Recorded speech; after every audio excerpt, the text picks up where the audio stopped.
Right, morning year 10. I thought we would try something a little bit different today. So I'm going to do a video in which I'm going to focus on the character of Sybil Birling or Mrs. Birling. So I chose this image of Mrs. Birling because I thought it kind of conveys to us her regal nature. She looks very imposing. She looks very judgmental in this photo, and I thought it just conveyed her character quite well. So that's why I picked it. So, in order to understand Mrs. Birling and her reaction to her role in Eva Smith's suicide, we have to have a little think about the context that she's operating in. So we're going to just go over here. So AO3, that's the assessment objective that we're looking at. That's what context is, and you need to address it in your academic writing, and it has to be done in a way that contributes something to your analysis. So that's what we're going to focus on today, looking at the context that Sybil Birling is relevant for Sybil Birling. So Mrs. Birling is a member, as we know, of the private charity organisation, the Brumley Women's Charity Organisation. And that becomes important when we think about the welfare state. So pre-1945, when our play is set, so AIC and the Spectacles is set in 1912, as we know. And in 1912 and before 1945 in general, the welfare state, which is this idea that the government should provide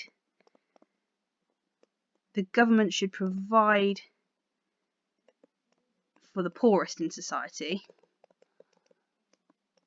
wasn't very well developed. In fact, there wasn't a general belief that that was a responsibility that the government should have.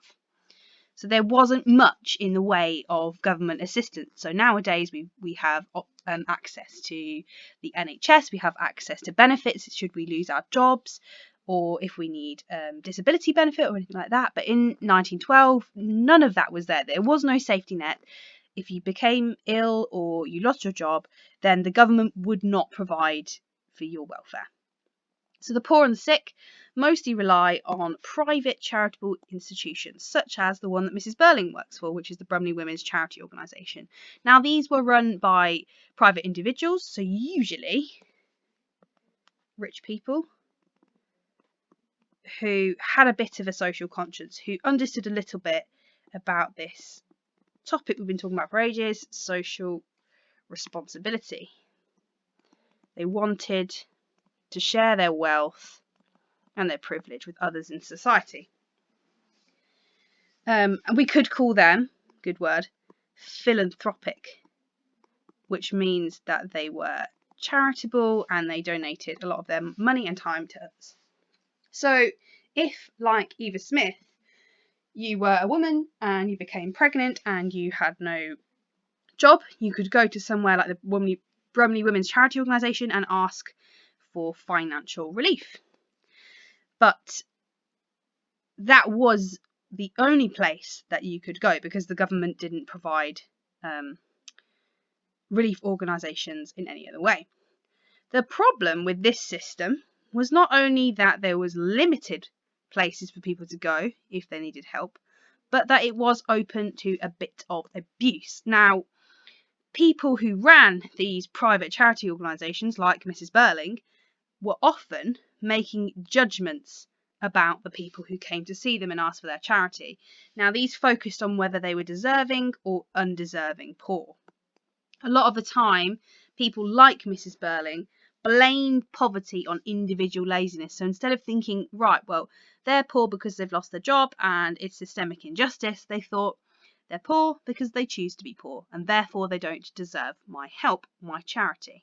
And someone like Eva Smith or Daisy Renton, who became pregnant out of wedlock, which was very scandalous in those days, would have been seen as undeserving poor. Now, these days, we obviously wouldn't think like that, but in 1912, that would have been a very reasonable attitude to have. And you can see that Mrs. Birling really thinks that that her judgment is sound in the play, which we'll go into in a little bit more detail in a minute. And leading on from that, there's no general belief that the government should support the least fortunate. So that is what we call a laissez-faire attitude to the poor. Now, laissez-faire is a French word which basically means let them be. And the attitude, to sum it up, means just let the poor get on with it. They shouldn't be given any extra help from the government. But then, obviously, we know that during the 20th century, there is a lot of social upheaval. There is war, there is rationing, there is industrial unrest. A lot changes in the British psyche in the period between the wars, between 1912, when our play is set, and 1945. And we know that the play is first performed in 1946, so just after the end of the war, when the British people's political stance and their attitude and their expectations have been really changed by all of these things that have been going on in the war and the interwar period. So they're looking for something different. Their attitude to the welfare state and the poor is changing. In 1942, this is a key date, the Beveridge Report is published. Now, Beveridge is a key political figure from the war period, and he was commissioned to write this report about how Britain would seek to rebuild the country after the war. And he focuses his report on the provisions of the welfare state. So he's thinking, how can we build a country that supports the poorest in a better way? Because, like we've seen, in pre-1945, there is not that much in the way of poor relief going on in Britain. So Beveridge comes up with this concept which he calls cradle to grave security. Now, I'm sure you've heard that before because that's a really famous little aphorism there. Cradle to grave security, which basically meant he wanted to support people from the minute they were born, so the minute they entered their cradle, to their death, cradle to grave. And it became very much a part of what the British people were fighting for. So this report is published obviously before the end of the war, and the British people, they want this cradle to grave security. They really crave it. And some things that were included in that idea of cradle to grave security were the National Health Service, the NHS, which has become very important to us in recent times, the welfare state, so benefits for unemployment, for housing, disability, all that sort of thing. I'll just put a little list down here. Housing, disability, etc. War pensions, and free education for all. There were other things included in the Beveridge Report's vision for the future, but these are the most important ones. And in 1947, I'll just put that on there, the NHS opens to the public, which is 1 year after An Inspector Calls was first performed. So this cradle to grave security becomes really ingrained in what the British people want from the new Labour government in 1945. Okay, so it's important to understand then that the audience during the first performances of An Inspector Calls in 1946 were living in this world, the world of Beveridge, the world of increasing faith in what the government could provide for the poorest in society. So that is going to influence their judgment of Mrs. Birling and her attitude towards Eva Smith, which they're probably going to see as pretty indefensible at this point. Okay, so what we're going to do now is have a look at that context, and I think you should pause the video now and have a go at those questions on your worksheet, which you should be trying to recall this information. So there's a section where you can make notes on the welfare state, which you should do, and then do the questions. But we're going to move on and look at this extract that I've picked out. Okay, so we've got this question here, which we're going to be working towards for the rest of the video, and we're going to annotate the extract with this question in mind. Why does Mrs. Birling not accept responsibility for her role in Eva Smith's suicide? And in your answer, you've got to refer to the text and context. So we've looked at context, we just did that, and now we're going to look at an extract which you can use for evidence. Okay, so I'll read it out to you, and then we'll have a look at having a bit of analysis in more detail. First, she called herself Mrs. Birling. Mrs. Birling? Yes, I think it was simply a piece of gross impertinence, quite deliberate, and naturally that was one of the things that prejudiced me against her case. And I should think so, damned impudence. You admit being prejudiced against her case. Yes, I was. I didn't like her manner. She'd impertinently made use of our name, though she pretended afterwards it just happened to be the first she'd thought of. She had to admit, after I began questioning her, that she had no claim to the name, that she wasn't married, and that the story she told at first about a husband who deserted her was quite false. It didn't take me long to get to the truth, or some of the truth, out of her. Why did she want help? You know very well why she wanted help. I don't think we need discuss it. You have no hope of not discussing it, Mrs. Birling. If you think you can bring any pressure to bear upon me, Inspector, you are quite mistaken. Unlike the other three, I did nothing I'm ashamed of or that won't bear investigation. The girl asked for assistance. We are asked to look carefully into the claims made upon us. I wasn't satisfied with the girl's claim. She seemed to me to be not a good case, and so I used my influence to have it refused. And in spite of what's happened to the girl since, I consider I did my duty. Okay, so that is a little excerpt from the interrogation of Mrs. Birling, and as you can see, I've sliced a few bits together here and there, but you get the gist. So, Mrs. Birling, as we know, is a member of the Bromley Women's Charity Organisation. She is the chairperson. That means she makes the final decision about all the cases that come before the committee.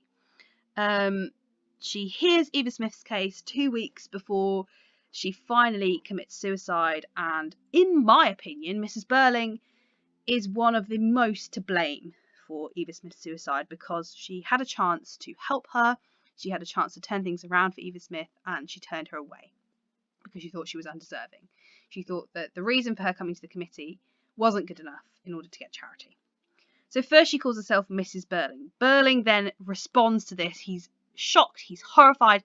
Mrs. Birling, as if she would use their name. So at this point, we know, we're starting to realise as an audience, that the reason she's used this name is because Eric Birling is the father of her child. And Priestley's building this sense of dramatic irony here because we know that, but the characters don't know it. And Mrs. Birling goes on to further incriminate Eric and build tension throughout the scene because she demands that the father of the child be made an example of. She says, yes, I think it was simply a piece of gross impertinence. Now that means she thought it was very rude. She thought it was quite deliberate. And naturally, that was one of the things that prejudiced me against her case. So she admits that she was prejudiced against Eva Smith from the start. She admits prejudice against Eva Smith. And she's not ashamed of that. She freely admits that to the inspector. So like we said, this idea of laissez-faire attitude, deserving and undeserving poor, that would have been a very reasonable attitude to have had. So we can link that here. So laissez-faire. So she's a really good example of somebody who believes that the poor should just be left to their own devices. Deserving versus undeserving poor. And she thought she was very rude. She doesn't consider that Eva Smith is in a terrible situation and that her son might potentially be involved. Birling's of the same opinion. I should think so. Damned impudence. And the inspector says, you admit being prejudiced against her case. So he's picking apart her reaction to this suicide. She's stung. So Mrs. Birling doesn't like being questioned by the inspector. She's stung. She's reacting as if she's been hurt by something. Yes, I was. I didn't like her manner. Just short sentences here. She's kind of defensive. She's talking in a clipped way. Short sentences.